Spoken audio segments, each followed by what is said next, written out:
Alright. Hello YouTube. So this is gonna be my first actual long-term or my long-form video. First one I'm making.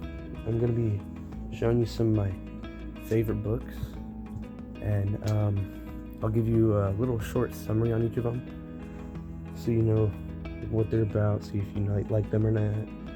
Tell me if you've seen them in the comics or anything like that.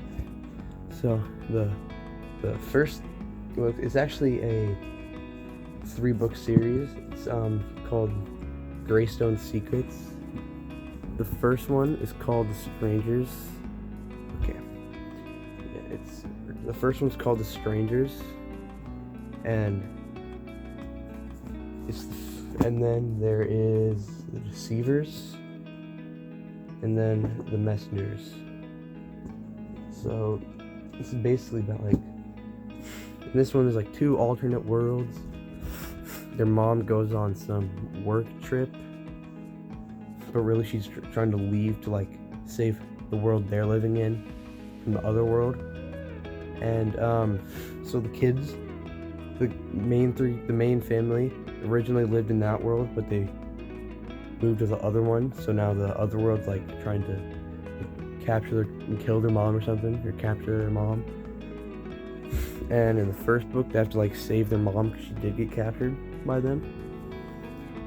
And then in the second book, I'm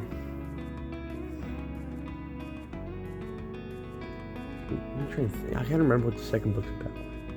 I have it right here.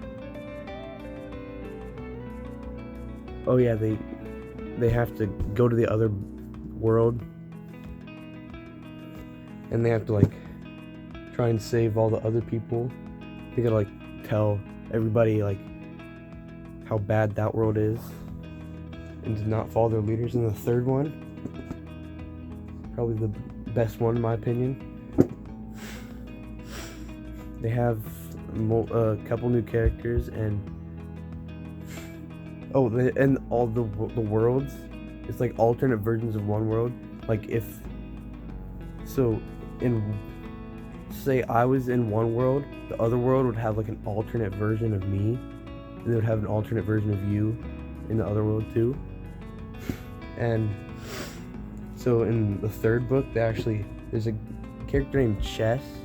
Pretty sure his actual name's Rochester, but his nickname is Chess. And there's another guy named, I think his nickname's Rocky instead of Chess, and they have him throughout the book helping too.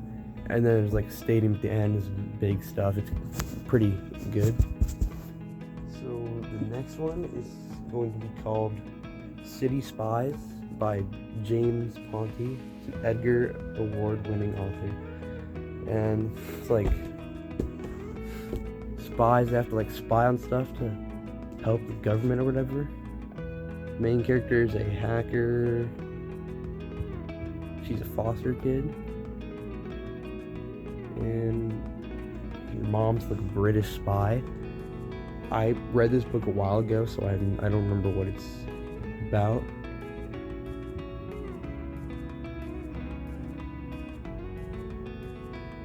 But there's like a bunch of stuff in this book with like, pretty sure they go into the catacombs at one point. Talk about all the dead people down there, bones, skeletons. So the next book is going to be Secret Holocaust Diaries. It is the untold story of Nana Bannister, and it's set in the Holocaust, obviously. And what I find really cool about it, it has like, throughout the book, it has like pages with like pictures and stuff of their family and stuff they found there. So like, it's really cool how they have that in there, as well as the story too. And then there's let me see.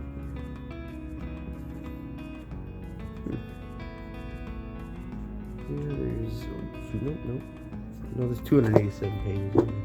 But yeah, it's set. It's based on a true story in the Holocaust.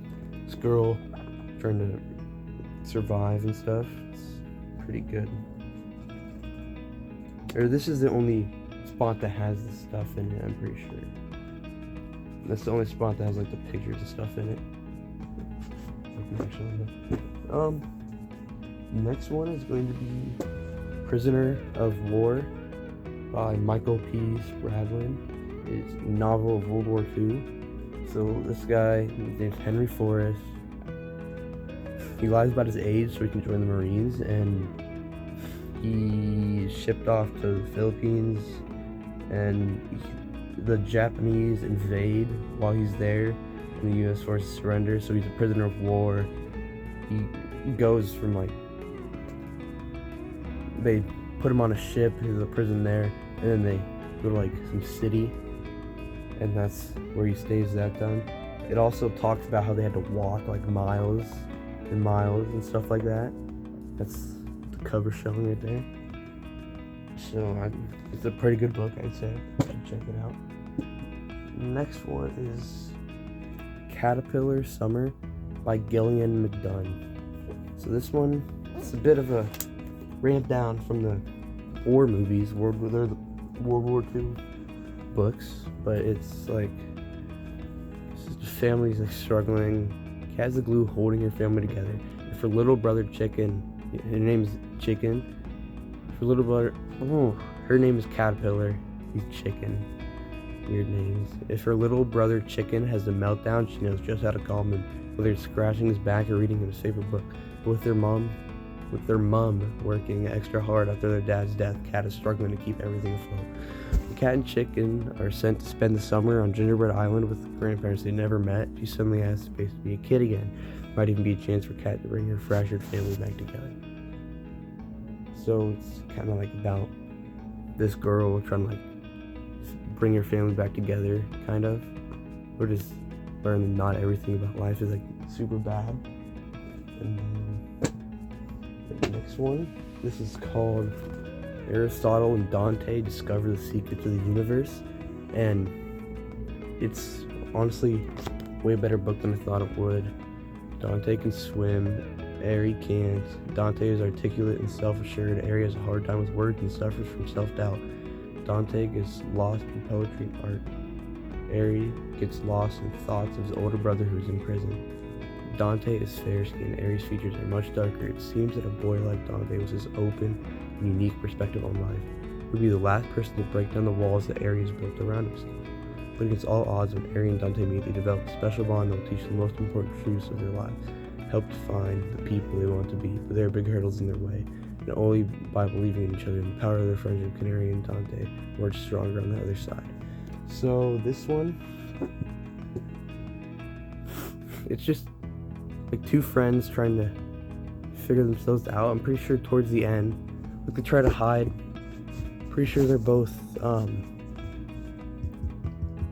gay, homosexual.